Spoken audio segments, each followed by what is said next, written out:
Hey guys, Scooter Street here. Quick explanatory video for you here today. So I've got two Variators here, both identical. This one's used and this one's brand new. So this one's just come out of this scooter that we've got on the bench here, and we're going to be replacing it with this one here. So quick Variator breakdown. Got your basket, which is the main sort of conical faced part. You have your ramp plate here, which is the backing plate. Usually it's made from steel. Usually the basket's made from alloy. You have your rollers, which sit inside these little slides here. And then you have your guides, which are little plastic sacrificial parts that slot into the ramp plate. And the guide's job is to negotiate the ramp plate and the Variator together, so you don't have two different types of metal rubbing against each other. So you have a plastic, essentially like a bush in between, so it doesn't rub metal on metal. So you'll see this Variator here is brand new. It's got brand new guides in there, brand new rollers. Everything's really nice and tidy. And particularly I want you to pay attention to these little slots here, we'll call them fingers. That's what the guide sits into. So if you grab the ramp plate there, you'll see that the guide sits nicely over top of that when it's sitting in place. So it can nicely slide up and down. So your Variator can progress nicely as you go through the speed range. So as you go to top speed, the Variator moves, comes out here, and as you drop back in the speed range, it drops back down there, same as a car going through the gear ranges, except it's obviously continual in a Variator. Now this Variator here, the big takeaway here is it's really important to change your guides.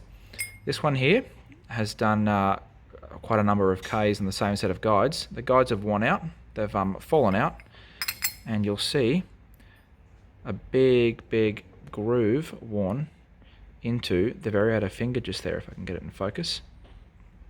Massive big deep groove worn in by the ramp plate.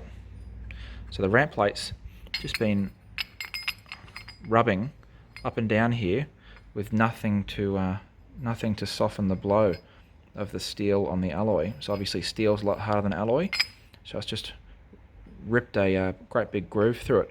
And the same can be said for this little pin here. It's just ripped a big groove straight through it. Now the scooter wasn't running too well when it came here, but essentially what this will do is it'll get stuck in gear really badly. It'll make a terrible noise. When it's at top speed, the Variator can really jump around, which is not supposed to. It's supposed to be relatively nice and tight. When this customer came in as well, we didn't have the Variator here, so we had to order a new Variator. So just to get him on the road, we put these rollers in.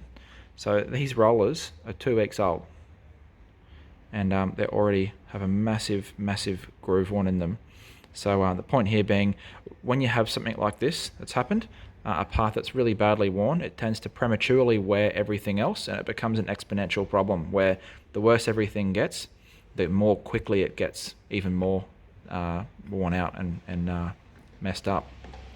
I'm able to see on the inside of the transmission cover here, it's absolutely filthy dirty with essentially dust from what used to be the guides, and belt dust as well. So this will definitely not be good for the life of your belt, having a Variator in that sort of condition as well, making a terrible noise. So really important, guys, that you are regularly checking your guides, you're regularly changing your rollers as well, and keeping your scooter transmission nice and healthy.